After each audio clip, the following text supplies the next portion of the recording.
Give it up for Michael LoBosco.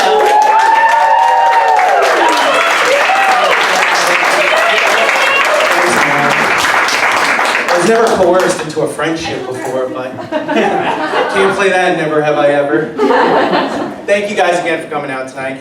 Thank you for Win for hosting. Thank you to all the comics. You guys were fantastic. Let's give it a round. It was a lot of fun. I enjoy doing this. I normally spend my days in an office, not bragging.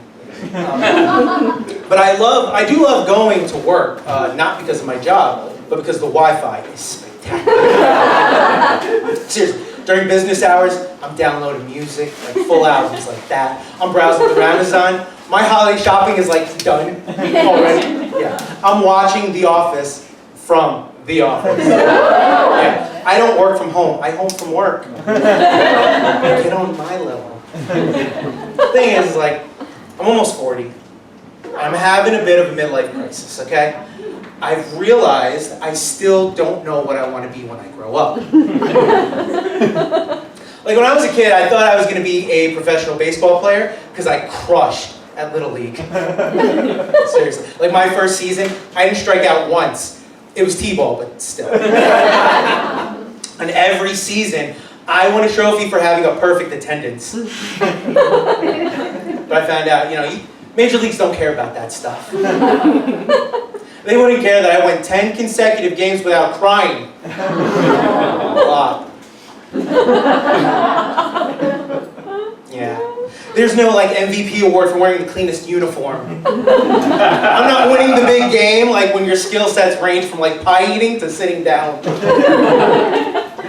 It's my mother's fault, okay? She said to me when I was a kid, I could be whatever I wanted to be. So I had her help me send my resume to the North Pole, to Santa Claus's workshop. I figured I'd try out to be a little helper. I was a kid. Now, okay, of course I didn't receive a rejection letter, but I had my father, and he provided all the rejection I needed. He said to me, you're gonna be Santa's little helper? You can't even make hamburger helper. He said to me, you're gonna make toys for all the kids. And I said, of course not, only the nice ones. And because I was a kid, I thought about it. I was like, I could be a little helper. What do you gotta do? Be little? I was 9, I had the experience. I started out as a little baby. 5 years later, I was promoted to little kid. Like little helper just seemed like it would make sense. It seemed like the role I can grow into. And I knew even as a kid, like, I'm Italian. We don't get much taller. So like, what would be so wrong if I became Santa's average height helper? All right, maybe first I'd be like an outcast, but eventually I'd be a pioneer, like Rudolph the Red-Nosed Reindeer. You guys know the story, you've heard the song, right? All right, for some of you guys who might not know it, Rudolph the Red-Nosed Reindeer is about a reindeer who saves Christmas while promoting diversity in the workplace.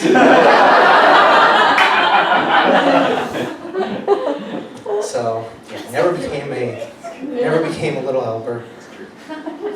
Haven't picked a career since. But I worked a lot of different jobs. Like my favorite job was, I was a DJ. But I was never a famous DJ. And I, obviously, right? I think it's because I never really had that special DJ name. Like DJs don't give themselves ordinary names, right? There's not even a DJ Jeff. It's DJ Jazzy Jeff, right? But some DJs, they go weirder. All right, there's Funkmaster Flex, there's Deadmau5, Paris Hilton. I just don't know why DJs feel the need to give themselves names like they're superheroes. They keep it on brand. Right? I'm just saying, like, Bruce Wayne had a reason telling people, I'm Batman.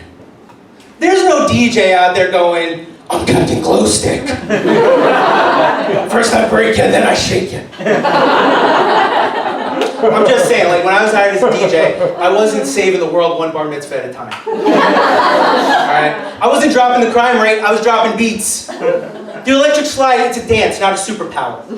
Okay? And who would even be like my bad guys, the rogues gallery? A bunch of wedding crashers? Like imagine I get into like a real fight or argument with one of them, they go crazy. they need to change their name to like Cotton Eye Joker. Starts crashing my gigs. Coming up with like one-liners like, where did I come from? Where would I go? And then like the guests are freaking out. They're like, oh no, he's going after all the single ladies. All the single ladies, all the single ladies. Oh no. So I said, yeah, I'm almost 40. And I know, it's not old. But there are like some things in my life I feel like I'm getting too old for. I tell myself I'm getting too old for. Like working out to have six-pack abs. I'm not doing that. Not unless there's an ab workout that comes out that maybe involves beer, Thin Mints, weed, and weed. I'm not offering that at Planet Fitness. I've asked a lot of times. And yes, I said weed twice, because that's the level of my commitment. I can never get abs, okay? My mother wouldn't let me. I couldn't. The woman doesn't understand portion control. We're Italian, I said, right? She goes out, she buys food by the truckload. Cooks it all at once, for one meal. Like it's all gonna go bad the next day. Like if my mother was a superhero, her weakness would be storing leftovers. I mean, don't get me wrong, her food is delicious and it's worth every year it takes off my body. But if that woman was in charge of the serving sizes they put on food labels, like one serving size would be a metric ton. Like most kitchens, they have serving spoons. She had a serving shovel. She'd be like, eat! So you get big and strong. Yeah, I was short and stumpy. I became the fat kid in gym class. Yeah, I know. You know how in school they give you shirts? Well, my school did. They give you shorts and shirts. You ever hear of a XXL for boys? Because my school didn't. I had to wear a medium in men's. Yeah, and I would tell my mother, I'm getting fat. She was like, no, it's all in your head. I said, no, it's all in my stomach. She was like, no, it's baby fat. Like it's a baby tooth. Like it was just something that was just gonna fall out on its own. As if I get skinny by taking like string, tying it to my pudge, tying the other end of the string to a doorknob, slamming it shut, wham! 10-second abs!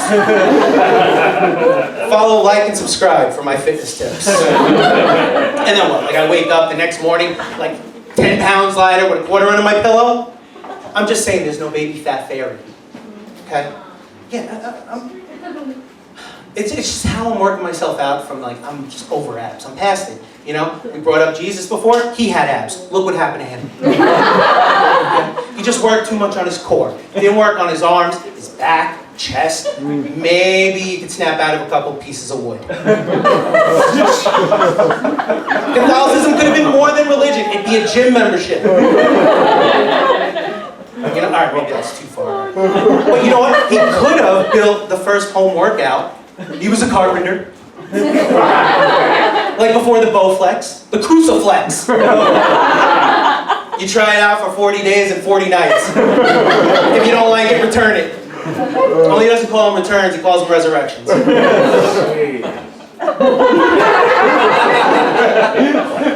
Alright, we're done with that part of it.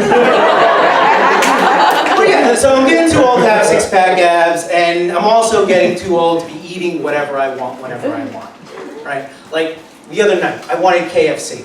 But I remember I got work the next day, and I gotta get out of bed. I'm someone where like, I go to KFC, I don't just get a 2-piece with a couple of sides. I need a bucket, and I need most of the sides. I need mashed potatoes, gravy, biscuits. I need the cake, the glazed cake that they give you when you spend like over $250. I get the coleslaw, I don't even like cabbage, but I need the vegetables. Where I'm from, there's Taco Bell next door, so I get a quesarito, because it's on the way. And that's just the level of my commitment. Just saying. It's just going to take me 2 whole days to digest all that evil.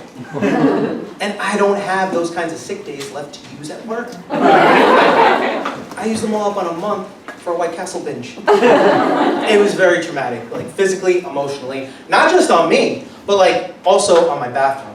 My toilet didn't flush, it cried.